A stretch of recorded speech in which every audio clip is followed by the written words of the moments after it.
Reinaldo, bora então falar sobre o nosso Hamlet de Divinópolis, porque a novela envolvendo essa possível candidatura do Cleitinho ao governo de Minas ganhou novos capítulos hoje, menos de 24 horas depois de anunciar que não ia concorrer ao cargo. O senador recuou e afirmou que, sim, ainda quer ser candidato ao Palácio Tiradentes. A declaração foi feita durante a Convenção Nacional dos Republicanos aqui em Brasília e vamos acompanhar o que ele disse. Eu tenho que falar uma coisa para vocês aqui, com toda humildade, que é o Espírito Santo está me pedindo para me falar isso. Eu venho passando um momento de luto há 15 dias, né? E ontem, na hora que eu fui decidir essa situação, de domingo para segunda, eu tive momentos de vulnerabilidade, de espiritualidade, não estava bem, e fiz esse vídeo com o Marcos Pereira. A minha mãe, o meu irmão saiu da onde que eles estavam, chegou lá em casa hoje cedo, falou para mim o seguinte, como o povo vem falando comigo nas mensagens que eu venho recebendo: não desista, a gente vai fazer campanha para você, a gente vai ficar com você. Então, pelo meu pai, pelo meu irmão, pela minha mãe, pelo professor, pela polícia militar, por todos os trabalhadores do Brasil, de Minas Gerais, por todos os caminhoneiros, por toda a enfermagem que existe, por todo o povo mineiro, eu quero ser candidato a governador e eu peço aqui humildemente ao presidente que me dê essa vaga. Me dê essa vaga. Eu não vou decepcionar o partido, eu não vou decepcionar o senhor, presidente. Eu vou aumentar essa bancada mineira dentro do partido.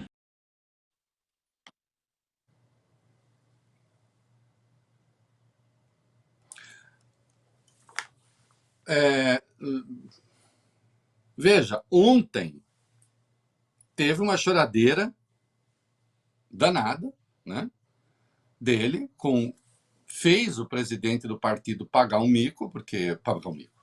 Eu sei lá o que é. Cara, deixa eu dizer uma coisa, e o Marcos Pereira negou o pedido do Cleitinho, né, o republicano.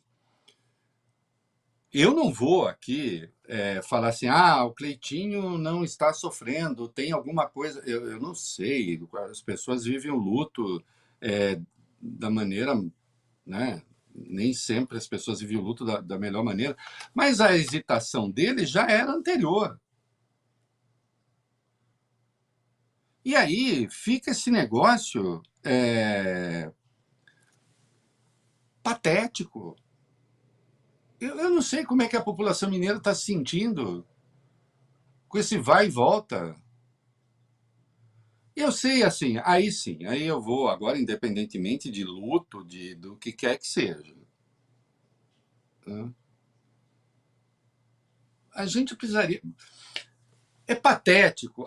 Há uma certa condescendência, inclusive no mundo jornalístico. A gente não pode ter preconceito, a gente não pode... Claro que não pode ter preconceito, no caso religioso, é claro que não pode ter preconceito religioso, não tem nenhum. Até sou alvo um pouquinho, assim, bem pequititico. Eu tenho um monte de amigo que não entende por que eu sou católico. E você quiser saber, vai explicar a fé para os outros, você já perdeu. Ô, Rafinha, já perdeu. Eu tenho aqui a brilhante Suma Teológica do Santo Tomás de Aquino toda, em que ele tenta provar a existência de Deus, e mesmo tendo sido talvez o homem mais brilhante do mundo, não conseguiu. Se Santo Tomás de Aquino não provou, vou eu provar? Né? Não. A fé, de algum modo, é inexplicável. Agora, uma coisa eu sei. Se está malbaratando a fé, esse negócio de o Espírito Santo acaba de me soprar, me desculpe, mesmo a pessoa mais... mas aí os humildes... Não, aí também as pessoas sabem muito bem quando elas estão sendo vítimas de um engodo. Né? Eu duvido, o Cleitinho, com a devida vênia, o Cleitinho que me perdoe, mas eu duvido que o Espírito Santo tenha falado com ele. Meu Deus do céu, o Espírito Santo, no dia de Pentecostes, apareceu uma vez. O Espírito Santo fica aparecendo a toda hora para essa gente. Não deve ser o Espírito Santo. Se apareceu, pode ter sido outra coisa. E o pastor, Marcos Pereira, também não acreditou. Ele é pastor, bispo da Igreja Universal do Reino de Deus. Né? Em tese, é mais próximo de Deus do que eu. Eu acho bem em tese, mas é. E também falou, acho que não foi o Espírito Santo. Isso ainda se fala muito de jornalismo investigativo e tal. Acho que tem que ter uma investigação aí. Que zorra aconteceu? Por que ele aparece como favorito e não quer? O segundo estado, a população tem o segundo maior número de indivíduos do país.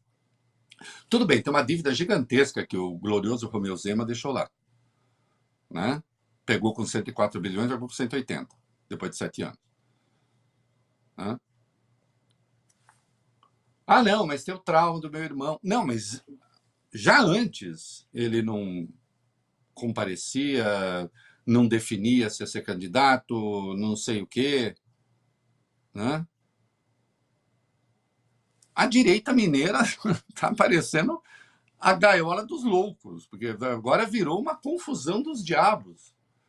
O tal do Marcelo Aro, que foi secretário do Zema, estava com o Zema, agora também traiu. Todo mundo trai todo mundo. E deve ser o candidato do PP. Falou que pode abrir palanque para o Flávio Bolsonaro, mas ao mesmo tempo não é Cleitinho. Pesquisa Quest sem Cleitinho dava Calil aparece na frente, e em segundo lugar o Patrus Ananias do PT, Calil do PDT, Patrus Ananias do PT. Não estou dizendo que vai ficar assim, porque a direita vai tentar, mas é uma coisa absolutamente singular. É uma coisa absolutamente singular. Porque ele aparece na frente. Aí ele diz para a população de Minas, mas eu não quero. Ah, não, eu quero. Não, cara, eu nunca vi nada assim. E você também nunca viu nada assim. Né? Por que é que as coisas acontecem desse modo? Ah, bicho, eu não sei. Eu sei que isso cria algumas dificuldades para o Flávio Bolsonaro. Porque o candidato bolsonarista, digamos, embora o Cleitinho já tenha apanhado de Eduardo e companhia, era ele, né, o mais identificado. Né? E que tem um discurso que pega, né, com essa coisinha, tal, não sei o quê, pega. Né? Agora, vamos ver o que vai acontecer. Eu sei o que eu posso dizer para o nosso público, e nós não vamos nos furtar de fazer isso. Queridos, é Divinópolis que vocês querem? Além da gloriosa população de Divinópolis, a quem manda um abraço, né? Mas Divinópolis tem hoje a maior poeta viva do Brasil, uma poeta viva, vou botar assim, né? O maior poeta vivo, mulher ou homem, uma poeta viva do Brasil se chama Adélia Prado, que é de Divinópolis, que escreve espetacularmente bem.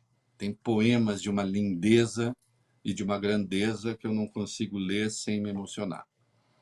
Né? E aí sim, olha só, veja como são as coisas.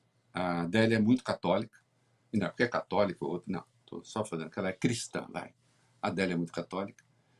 E ninguém há muitos anos, né, talvez Murilo Mendes lá atrás, tenha colocado tão bem a questão religiosa na poesia e feito uma poesia que encarna, ao mesmo tempo, a fé em Deus e a fé no homem. Eu sugiro firmemente que vocês leiam Adélia Prado, muita Adélia Prado.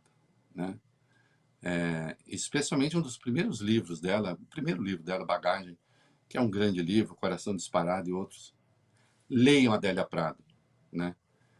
É quando Divinópolis realmente houve um momento em que o divino baixou em Divinópolis.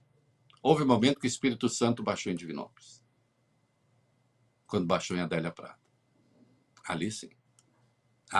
Pura manifestação de Deus, a poesia da Adélia Prado.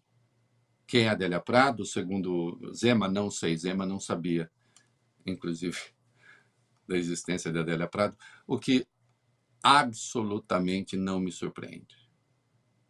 né, que ele não soubesse que em Divinópolis está o maior poeta hoje em língua portuguesa.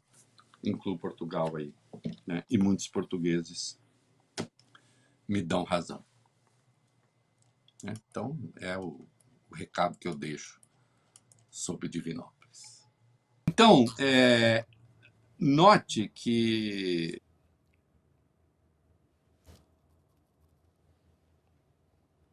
eu faço uma conclamação aqui. Né? Hoje em dia, essa patrulha que, especialmente os bolsonaristas, exercem na questão religiosa, eu não estou fazendo aqui uma profissão de fé antirreligiosa, eu insisto, eu sou religioso. Eu sou crente, eu acredito em Deus, eu rezo, eu faço essas coisas todas. Né? Para surpresa dos meus amigos, né? Que acham que não existe compatibilidade entre razão e fé. Né? Eu não falo em compatibilidade, eu falo em contradição ativa. Né? Sim. Mas só que eu pretendo que Deus não seja usada nas minhas causas mesquinhas. Quando eu chamo causas mesquinhas, as causas que são minhas, que são meramente instrumentais. Né? Eu fico imaginando alguém que se diz religioso e fala: ai, Deus, tomara que fulano morra. Imagina, que coisa absurda. Né? Não consigo entender isso. Não consigo entender nem no universo da razão. Só estou dizendo que é incompatível com o universo de Deus, né? Até onde entendo. E quem quer que na política apele a Deus, assim, o Deus instrumental, é um picareta. Pensem no tamanho do mundo. Pensem no tamanho do mundo. Pensem nas misérias do mundo. Pensem nas desgraceiras que estão por aí. E depois vocês se perguntem, por que é que Deus ia se ocupar justamente da carreira política dele ou dela? Não estou falando do Cleitinho. Estou falando de qualquer um. Não deixem Deus ser tão barateado. Né? Isso ofende a Deus, aliás, essencialmente ofende a Deus. Do Velho Testamento e do Novo.